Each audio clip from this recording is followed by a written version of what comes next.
안녕하세요. 크립토피아입니다. 금일 브리핑 시작해볼게요. 리플 XRP가 일부 상승하면서 좋은 모습을 보여주고 있죠. 그러면서 시장이 현재 상승장 분위기를 띄우고 있으니 리플 XRP도 이 기세를 이어갈 수 있을지 궁금한 가운데 주요 지표들을 좀 살펴볼게요. 일단 먼저 XRP의 현재 MVRV는 괜찮은 추세를 보이고 있거든요. XRP 자금 조달 금리가 긍정적인 전망을 유지하고 있는데 이 자금 조달 금리라는 건 시장의 행동을 예측하고 투자자들의 지배적인 심리를 해석하는 데 사용되는 지표예요. 지금처럼 0.01%를 기록하고 있는 자금 조달 금리는 매우 긍정적으로 볼 수 있는 지표로 롱 포지션 거래자가 지배적이라고 볼 수 있어 상승 전망이 예측되고 있어요. 자, 그리고 다음 상승으로 예상되는 긍정적인 온체인 지표가 하나 더 있는데 고래 거래 횟수의 감소입니다. 최근에 10월 20일부터 고래 거래에 대해서 암호화폐 분석 매체 센티멘트가 10만 달러 이상 그리고 100만 달러 이상 두 부분으로 나누어 기록했거든요. 근데 일반적으로 고래들이 매수를 축적하는 게 코인 자체에 매수세가 붙은 이익이지만 지표를 보시면 최근에 고래 거래량이 각각 37.3% 그리고 50%로 크게 감소했거든요. 이 말은 즉 고래가 XRP 홀딩을 멈추고 일부 매도하면서 수익을 봤다는 소리가 되는데 이미 이렇게 일부 고래가 털고 나갔는데도 불구하고 큰 조정이 오지 않았기 때문에 이 또한 호재라고 볼 수가 있어요. 그래서 지표상으로 XRP는 아직 힘이 남아있다는 거 체크하시면 되고,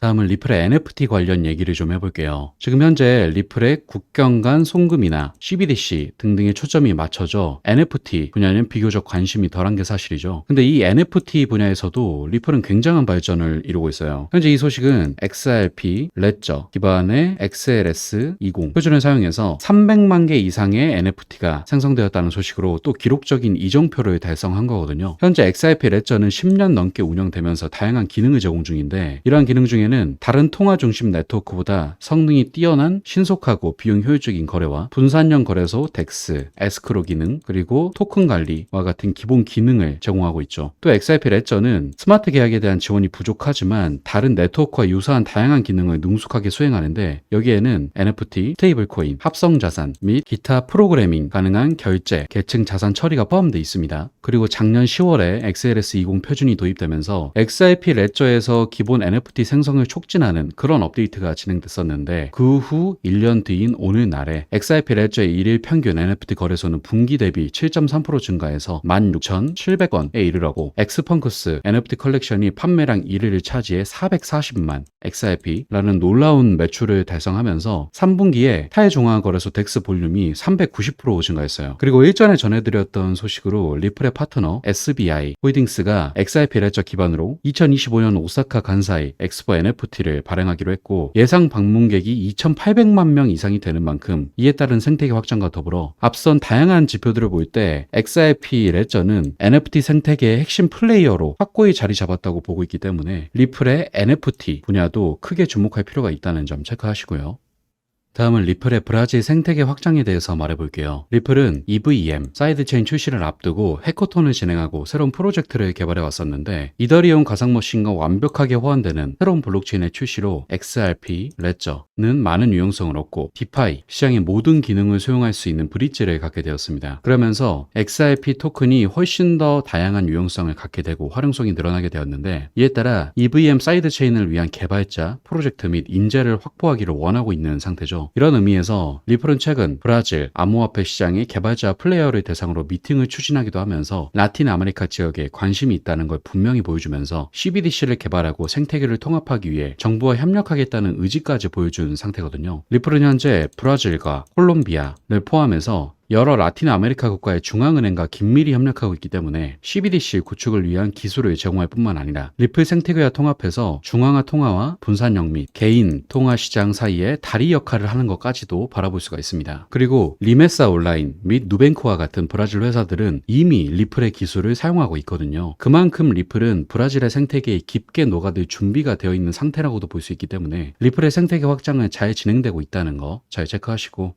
다음은 리플 CEO 브래드 갈링하우스가 X에다가 남긴 글이 화제가 되고 있거든요. 브래드 갈링하우스가 제이 클레이튼 전 SEC 위원장의 인터뷰를 이야기하면서 이 과거 동영상을 보면 피가 끓어오른다, 그 위선이 충격적이다, 이런 말을 하는데, 제이 클레이튼의 과거 인터뷰 내용은 규제당국 SEC가 기업에 대한 강력한 법적 근거를 가지고 있는 경우에만 이들 기업을 찾아내야 한다라고 이야기를 했었거든요. 즉 제이 클레이튼은 SEC 위원장을 떠나기 하루 전에 리플 측에 소송을 건 인물이기 때문에 브래드 갈링하우스 입장에서는 앞뒤가 안 맞는 이런 멘트를 보고 피가 끓는다고 한 거겠죠. 여기서 이 제이 클레이튼이라는 인물은 그 당시 위원장으로서 다른 SEC 위원들이 리플을 기소하자라고 했어도 그걸 기각시킬 자원과 의사결정권이 있었음에도 불구하고 그런 결정을 내렸었는데, 특히 전 SEC 수석위원이 리플을 기소하면 기소하는 것만으로도 투자자들이 수십억 달러의 손해를 보게 되는 등의 전례 없는 시나리오가 펼쳐지니까 기소하지 말아라 이렇게 말을 했었지만, 그럼에도 불구하고 기소를 했었죠. 개인적으로는 이러한 모습들이 미 정부와 짜고 치는 고스톱이라고 생각이 되는데, 지금 소송 와중에도 현재 리플의 모습을 보면 CBDC부터 시작해서 생태계가 무궁무진하게 넓어져 가고 있기 때문에 미국의 입장에서는 달러를 위협하는 통화로 생각하지 않았을까 추측을 해보는데, 현재 이런 소송에 휩쓸리지 않았으면 리플의 생태계 확장은 지금보다 훨씬 더 어마어마하게 이뤄졌을 테니 리플의 성장을 막을 의도였다면 반쯤은 성공한 걸 수도 있겠죠. 하지만 어찌됐건 이렇게 억지스러운 소송 자체도 현재 리플 측에 점점 더 유리하게 기울고 있으면서 리플 측도 미국 이외의 지역에서 계속된 발전을 거듭하고 있으니 XRP는 결국 가치를 증명하게 될 거라고 생각하고 있으니까 천천히 여유롭게 지금의 흐름 지켜보시길 바랄게요.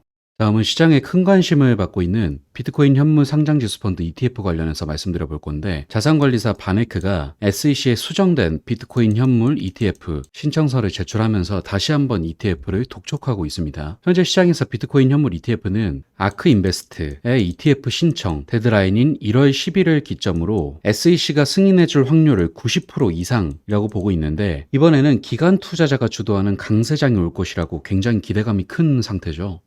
근데 여기서 현재 ETF 관련 소식은 꾸준히 비슷하게 들려오고 있지만, 실제로 ETF가 출시될 때 이 정도의 기대감이 과연 상승으로 전환이 될 것인가, 이거에 대해서는 의문점이 드는데, 영국 파이낸셜 타임즈가 뭐라고 하냐면 비트코인 현물 ETF는 실제 출시보다 상상 속의 이슈로 남아있을 때 30배 더 가치가 있다, 이런 말을 하거든요. 이 파이낸셜 타임즈는 전 세계적으로 굉장히 주목받는 언론사죠. 근데 실제로 비트코인 현물 ETF가 출시되면 지금처럼 기대감으로 인한 상승보다 더 적은 효과를 보여줄 것이다, 이런 말을 하는 거죠. 그 예로 1년 전에 이더리움 머지 전환 이슈일 때도 각종 언론사들이 관련 이슈를 보도했었고 돈 많은 고래들만 이득을 봤었는데, 실제로 이더리움 머지 업데이트가 성공적으로 전환된 후에는 뚜렷한 가격 상승세가 보이지 않았거든요. 즉 기대감으로 인한 상승일 때 제일 달콤한 상승이다, 이렇게 볼 수가 있는 건데, 실제로 비트코인 현물 ETF는 캐나다에서 상장이 됐었거든요. 근데 캐나다 현물 ETF 별로 관심을 못 받고 있고, 미국에서 지금 비트코인과 이더리움 선물 ETF가 각각 상장이 돼 있는데 실제 거래 대금은 크지가 않습니다. 따라서 지금 시장이 ETF 관련 소식 때문에 굉장히 과열돼 있는데